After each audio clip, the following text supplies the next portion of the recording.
तो इस वीडियो में हम देखने वाले हैं कंप्यूटर से संबंधित शॉर्ट नोट्स रहेंगे भाई, ठीक है ना। इसमें से कम आपका 2 से 3 नंबर फिक्स रहेगा इस 5-10 मिनट की क्लास में।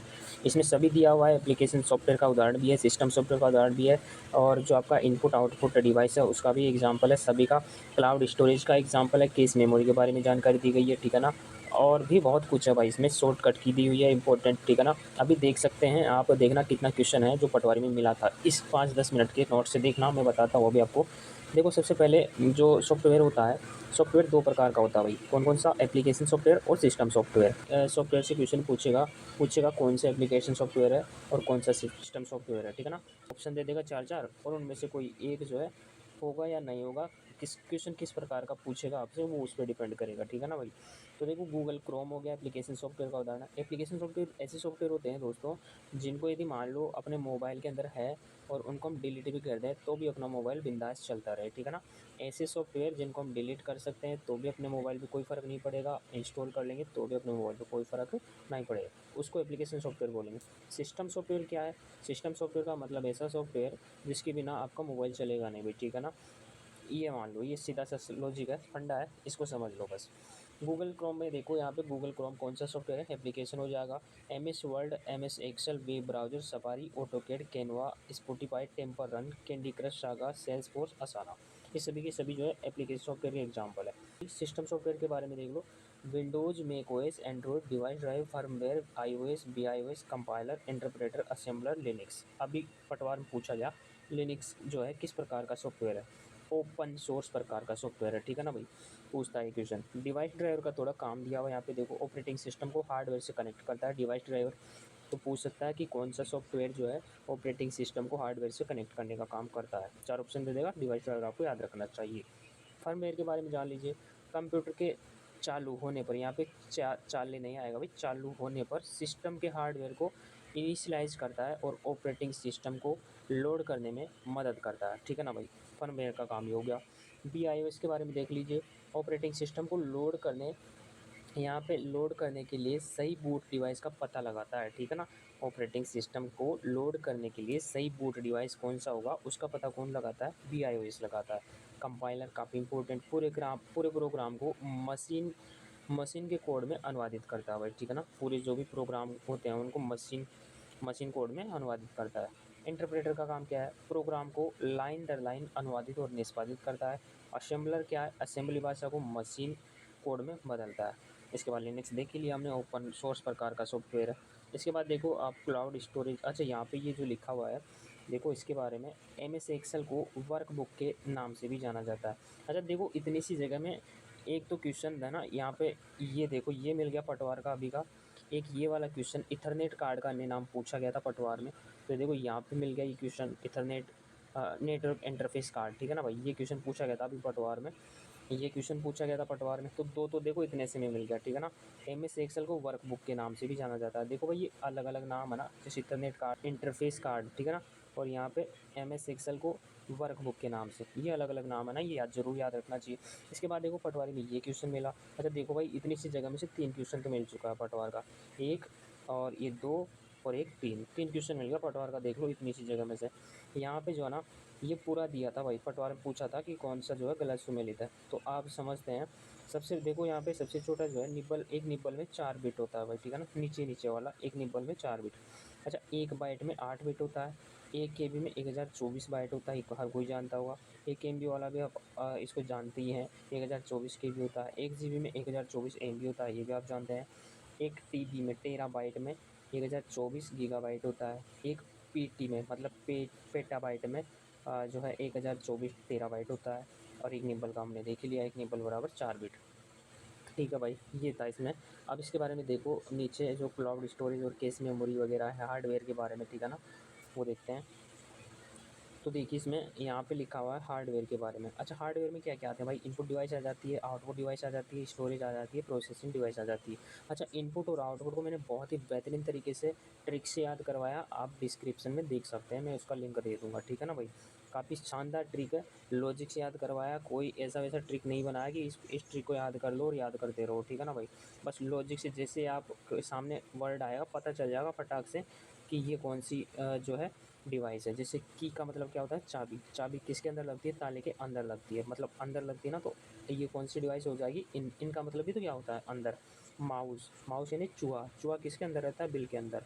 तो ऐसे कर करके मैंने बढ़िया शानदार लॉजिक बना बना के याद करवा रखा है, डिस्क्रिप्शन में लिंक है, आप देख सकते हैं, ठीक है ना। इनपुट डिवाइस याद हो गई तो आउटपुट तो अपने आप बता दोगे भाई। स्टोरेज डिवाइस के उदाहरण देख लीजिए, हार्ड ड्राइव और एसएसडी, यूएसबी फ्लैश ड्राइव हो गया, ठीक है ना। प्रोसेसिंग डिवाइस के उदाहरण देख लीजिए, सीपीयू सेंट्रल प्रोसेसिंग यूनिट और जीपीयू ग्राफिक्स प्रोसेसिंग यूनिट हो जाएगा यहाँ पे। इसके बाद में देखो क्लाउड स्टोरेज का उदाहरण, ये भी कंप्यूटर इसमें पूछा गया था अभी पटवार में, ठीक है ना। क्लाउड स्टोरेज के उदाहरण कौन कौन से देख लीजिए, गूगल ड्राइव हो गया, ड्रॉप बॉक्स हो गया, है ना। यहाँ पे माइक्रोसॉफ्ट वन ड्राइव हो गया, और यहाँ पे हो गया आई क्लाउड हो गया, यहाँ अमेजन S3 हो गया, गूगल क्लाउड स्टोरेज हो गया। काफ़ी इंपॉर्टेंट है दोस्तों, देख लो इतनी सी जगह से हैं, 4-5 क्वेश्चन तो आपका फंस चुका है। इसके बाद में देखो केस मेमोरी, और सभी का सभी जो है ना इंपॉर्टेंट फैक्ट है, ऐसे कचरा नहीं है कुछ भी इसके अंदर। यहाँ पे केस मेमोरी के बारे में, सीपीयू और रैम के बीच में ये केस मेमोरी उपस्थित होती है भाई। पूछा जाता है कि केस मेमोरी जो है ना किसके बीच में रहती है, सीपीयू और रैम के बीच में रहती है। उच्च गति वाली बफर मेमोरी के रूप में काम करती है। केस मेमोरी किसके रूप में काम करती है, उच्च गति वाली बफर मेमोरी के रूप में काम करती है। अच्छा एक ही देखो, ये क्वेश्चन भी पटवार में पूछा गया कि सीपीयू के घटक, और काफ़ी इंपॉर्टेंट है मेरे भाई, हर बार लगभग ऐसा पेपर ही नहीं होता जिसमें इसके बारे में पूछा नहीं जाता, ठीक है ना। तो ये क्वेश्चन काफ़ी इंपॉर्टेंट बन जाता है। सीपीयू के मुख्य घटक कौन कौन से हैं, आप देख पा रहे हो यहाँ पे, एएलयू हो गया, arithmetic logic unit, control unit हो गया, है ना, सीयू, और रजिस्टर हो गया, रजिस्टर मेमोरी। ये तीनों जो है भाई सीपीयू के घटक होते हैं। कौन कौन सा, एएलयू, कंट्रोल यूनिट और रजिस्टर।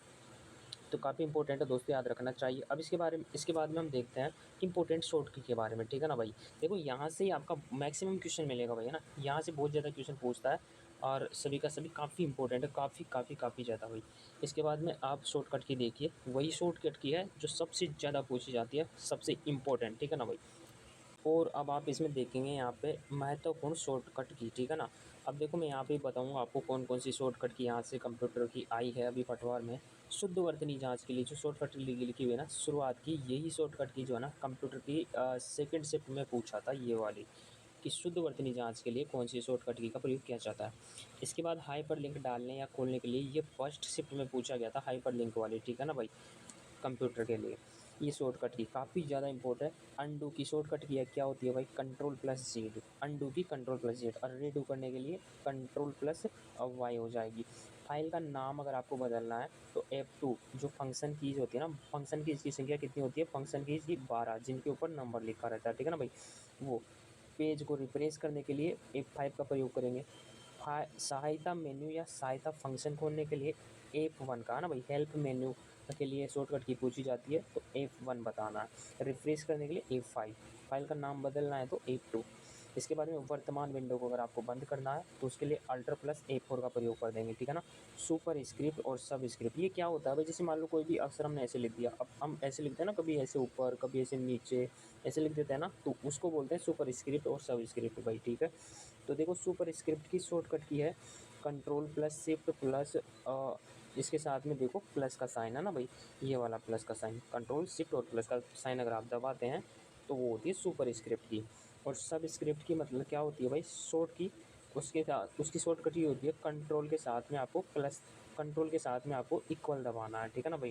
कंट्रोल प्लस इक्वल अगर आप दबाते हो तो वो किसकी होती है, सब स्क्रिप्ट की हो जाएगी। सुपर स्क्रिप्ट की देखो कंट्रोल शिफ्ट प्लस साइन आता है, और सब स्क्रिप्ट में कंट्रोल प्लस इक्वल का साइन आता है, ठीक है। इसके बाद देखो शॉर्टकट की काफ़ी इंपॉर्टेंट है सारी की सारी दोस्तों, ये वाली है ना भाई, इसमें से आप एक भी मिस नहीं कर सकते हैं। इसके बाद देख लो यहाँ पे कमेंट अगर आपको डिलीट करना है तो उसकी शॉर्टकट की क्या हो जाएगी, शिफ्ट F10 और डी हो जाएगी वही ना। कमेंट को अगर किसी भी कमेंट को आप जो है MS एक्सेल में डिलीट करना चाहते हैं तो उसकी शॉर्टकट की क्या हो जाएगी, shift plus F10 plus D हो जाएगी भाई। इसके बाद में कमेंट लगाने के लिए शिफ्ट प्लस F2 का प्रयोग किया जाता है। देखो कमेंट हटाने के लिए shift plus F10 plus D का प्रयोग, कमेंट लगाने के लिए शिफ्ट प्लस F2 का प्रयोग, फाइल को सेव करने के लिए कंट्रोल प्लस एस का प्रयोग, ठीक है ना भाई, काफ़ी पूछी जाती है। सेव एज की बहुत इंपॉर्टेंट है दोस्तों, सेव एज की काफ़ी इंपॉर्टेंट है, F12 का प्रयोग किया जाता है ना।